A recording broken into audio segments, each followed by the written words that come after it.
આ એક જણો તો પડીકી છોડીને કાંઈક ખાતો હતો. કોઈએ કીધું કે આ પડીકીમાં શું છે? એ કે અકલની દવા છે. તો કે એક પડીકી મને આપો ને. કે મફત ન આવે, ₹35 થાય. તો એટલે ₹35 આપ્યા, આપો. ઓલે પડીકી આપી, પડીકી છોડીને મોઢામાં નાખીને પછી ખબર પડી કે આ તો દળેલી ખાંડ છે. ઓલું કે જો આવી ગઈ ને અકલ.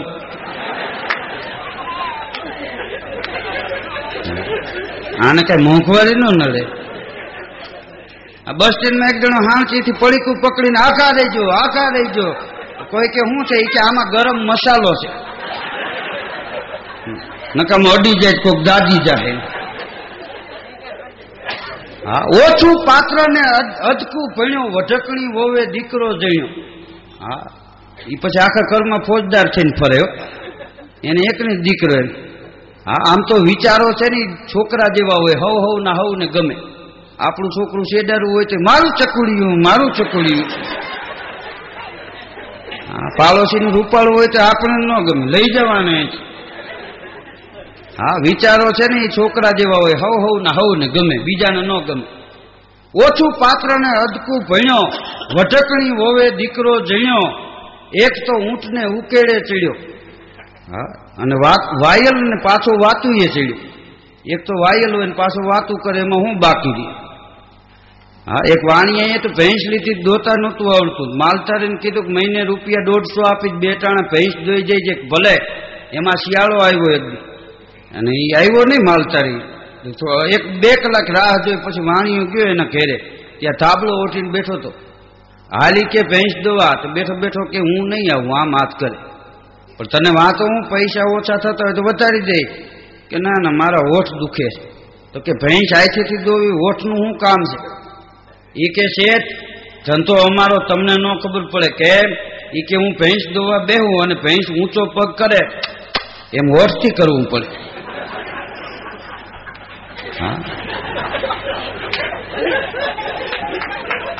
હોઠ દુખાઈ જાય.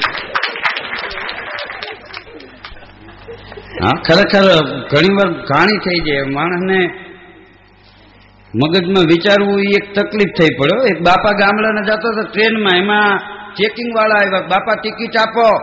બાપાએ ખોટે ખોટા આમ હાથ કર્યા ખિસ્સામાં. પછી આમ હાથ કરીને બોલા સાહેબ જોવા માંડ્યા કે શું ગોતે છે, ટિકિટ ક્યાં મૂકી દીધી છે. ક્યાંક બાપાએ મોઢામાંથી ટિકિટ કાઢ્યા.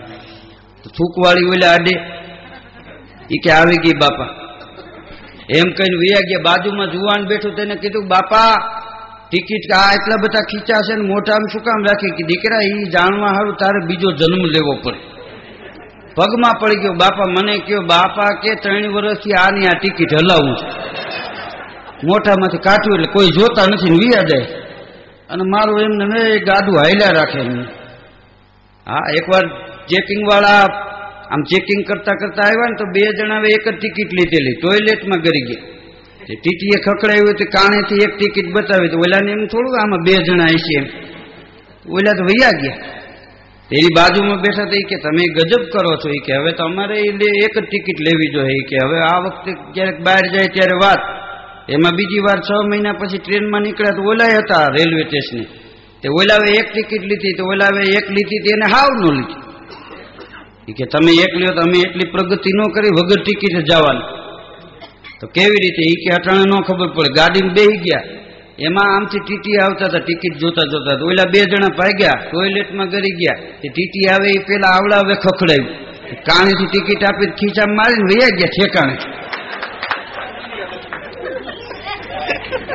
હા, મફત લઈને વૈયા ગયા. હા, લૂંટારા ટ્રેનમાં ચડ્યા ને એક જણાને કે જે કાંઈ હોય એ જલ્દી કાઢી દે. ઓલું કે ધીમે બોલજો, ટિકિટ નથી. શું એની પાસે લૂંટારાએ શું લઈ લઈએ. હા, એક નિશાળે છોકરાઓને સાહેબ કે અકલ બળી કે ભેંસ? એક જણો કે અકલ. કે કોડા અકલ નહીં, ભેંસ બળી. તો કે સાહેબ અકલ ખોપરામાં હમાય. હા, ભેંસ કઈ ખોપરામાં ન હમાય. હા, ખરેખર એક બાપા ગામડાના આમ ભૂજ જતા હતા. તે 250 રૂપિયાનો ધાબળો ઓટેલો. એમાં એક જણો બેઠેલો પડખે જુવાનડો. એ કે હું આ બાપા આવા રાખ્યા થળહા જેવા. કે ભાઈ આ કામ કરે કે ચાણું આવે. ઓલો જુવાન કે હવે એમાં આ અમે ઈન મારી નથી પટા બાંધી રખડતા. પણ શિયાળો હતો. ભુજ જતા તો વાર લાગે, રાજકોટથી ભુજ જાઉં એટલે 4-5 કલાક થાય. એમાં મોરબી વેચાય ને ટાઈટ કે મારું કામ. બાપા તાબડો ઉઠીને બેઠા ને ઓળો તો ખિસ્સામાં હાથ નાખીને ફાફડિયા ગાંઠિયા જેવો થઈ ગયેલો. બાપાએ જોયું તો કાંધે ઘડિયાળ બાંધી હતી કે આ ઘડિયાળ કે રાડો ઘડિયાળ છે. કેટલા રૂપિયાની આવી? કે 21,000ની. બાપા કે મારો 2800નો તાબડો ને તારી 21,000ની રાડો ઘડિયાળ. કે ઘડિયાળ માથે રાખજી, ટાઈટ વહી જાય છે. અને અમારા તાબડે ટાઈટ પડખે ન ચડે. ઘણા શિયાળામાં ઉઠે વેલા બહાર ન નીકળ્યો, આમ કમરના કાણેથી આંગળી જવા દે. ટાઈટ કેવી કે ઓહો હોકેલો પડે એમ કહીને પાછો અંદર લઈ લે આંગળી. એક જણો સવારમાં હામો મળ્યો મને, 2 ગોદડા ને 1 ઢૂસો ને 1 ધાબળો ને માથે 3 ટોપિયું. મને કે ટાઈટ બહુ છે. મેં કીધું આખો ડામસિયો ખડકી નીકળો તોય. હા ખરેખર ડામસિયા ગોદડા ન રહેવા દે. શિયાળો આવે ને તો ડામસિયાને એમ થાય કે હવે કાંઈક અમે નવરા છીએ. આ શિયાળામાં ભડકા કરી કરીને માણસો તાપતા હોય. ભગવાનને એમ થાય કે આને ઠારવાની જરૂર છે તો એ માણસ ભડકા કરે. ભગવાનને એમ થાય કે આને તડકાની જરૂર છે, તડકો પડે તો માણસ છાંયે બેઠો હોય. ભગવાનને એમ થાય કે આને ભીંજાળવાની જરૂર છે, વરસાદ થાય છત્રી ખોલીને બેઠા હોય. ભગવાનને એમ થાય કે આને મારી નાખો, માંદો પડે દવાખાને હળીયાળી. હા સાહેબ બહુ સારા છે, એ તો હવને ખબર છે.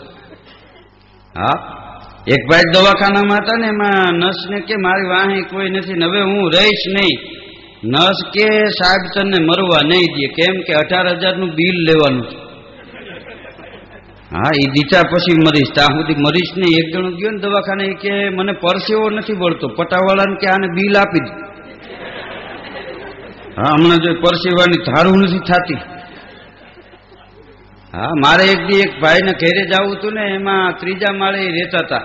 એક છોકરો ત્યાં ઉભો તો મેં કીધું છગનભાઈ કેટલા નંબરમાં રહીએ છે? મને કે હાલો બતાવું. તો એ છોકરો આવ્યો ભેગો. લાઇટ નહોતી, લીપે બંધ હતી. અમે પગથિયા ચડીને 3જા માળે ગયા ને તાળું મારેલું દેખાડ્યું કે આ છગનભાઈનું ઘર. તો મેં કીધું છગનભાઈ ક્યાં? તો મને કે એ નીચે ઉભા હતા ને. તો મેં કીધું તારે કેવું છે ને? મને કે તમે ઘરનું પૂછ્યું તો હું ઘેરે લઈ આવ્યો. મેં કીધું તું કોનો દીકરો? મને કે છગનભાઈનો. હા તો આવી હું કામ મેં કીધું ખાણી કરો. હા કારણ વિનાને ઘણી વાર ધંધે લગાડી દઈએ માણા. ઉદર ભરવાનું, ધન હરવાનું, ફોગટ ઘર ઘર ફરવાનું, ગોતે ગરવાનું, કામ વિનાનું, મોત વિનાનું મરવાનું, કૂડું કરવાનું, ઉતરવાનું, એને રહેવાનું ક્યાંય ઠામ નથી, વીતવા વરવાનું, રણ ચડવાનું, એ નામર્દોનું